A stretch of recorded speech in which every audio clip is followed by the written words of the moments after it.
Sir, my question is on the issue of climate change. Both countries have spoken strongly about the need to tackle the climate change, but there is a view. Both, Climate change. I'm sorry. yeah, both countries have spoken about the challenge of climate change, but there is a view that ambitious targets are set, but implementation is found often lacking. And there is also a criticism of lack of technological transfer, financial transfer from the developed countries to the developing nations. How do you both leaders see the uh, way ahead on this pressing issue? Well, first of all, I think it is the existential threat to humanity, climate change. It's the most serious problem we face as human beings. We have to keep it below 1.5 degrees Celsius. We've made enormous progress here in the United States on dealing with this issue by doing three things. Number one, by insisting that we move every one of our industries into a position where they can take advantage of cheaper and more extensive and more available renewable energy, whether it's solar or wind or hydrogen and green hydrogen. There's a whole range of things we've been working on.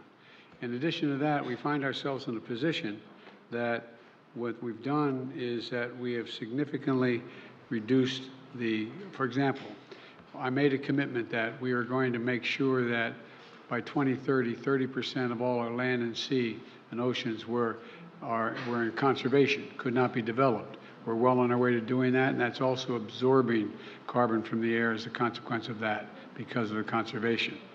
We are in a position as well that we have provided for significant increase in funding for a whole range of issues, but not just for the United States, but for the rest of the world. For example, we're working with the G7 to provide for infrastructure work for dealing with global warming on the continent of Africa.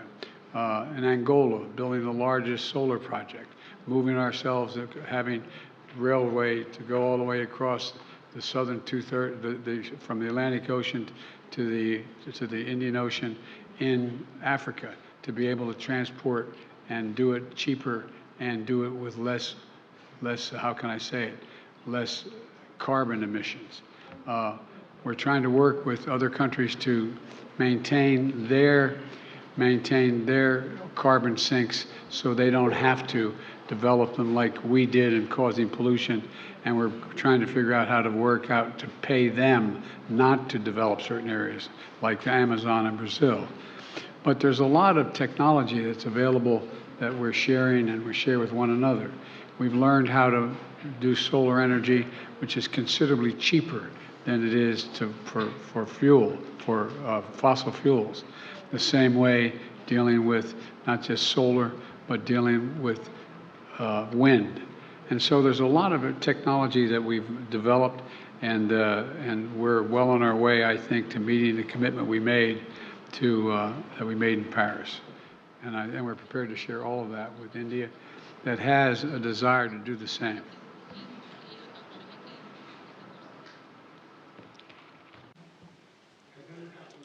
Excellency, you said very rightly that as far as India is concerned,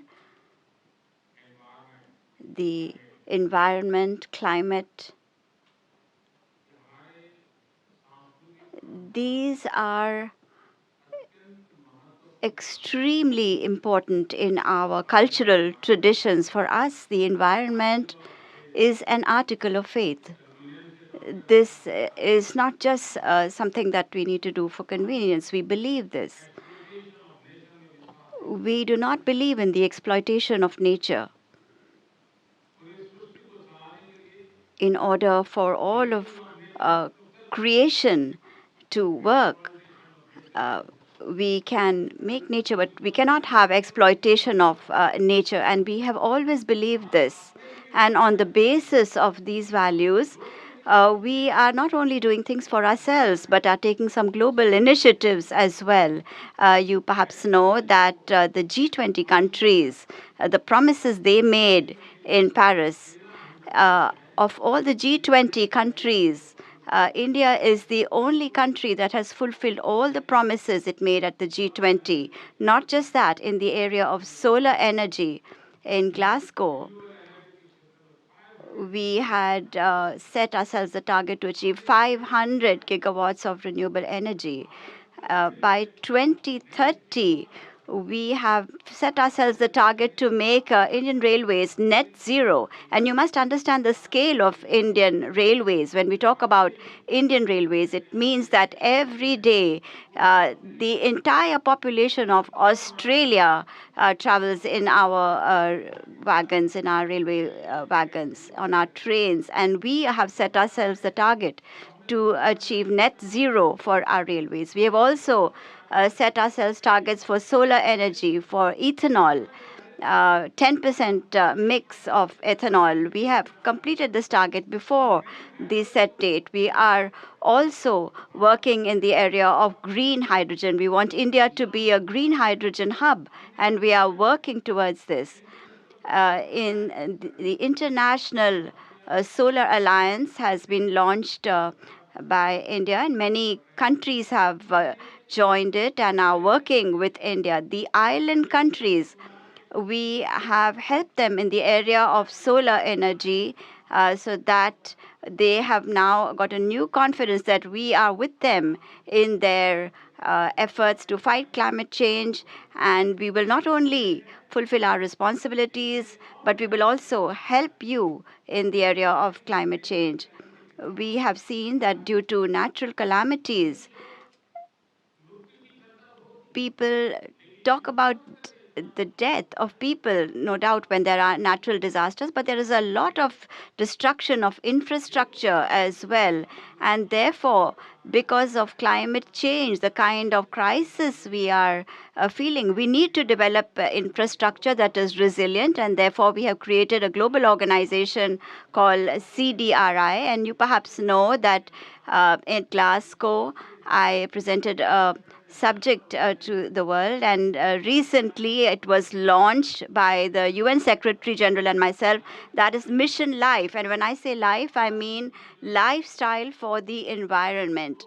Therefore, every individual must live his life in a pro-environment, a pro-development way, and we are working towards this, and I am sure that whatever work India has started in all these areas, not because India has adversely affected the environment of the world. We are doing this because we have a concern for future generations. We do not want to give our future generations a world that make life difficult for them. And therefore, as a global responsibility, India has not caused any problems to the environment. However, we are playing a leading role in contributing in a positive manner as far as prosperous countries are concerned.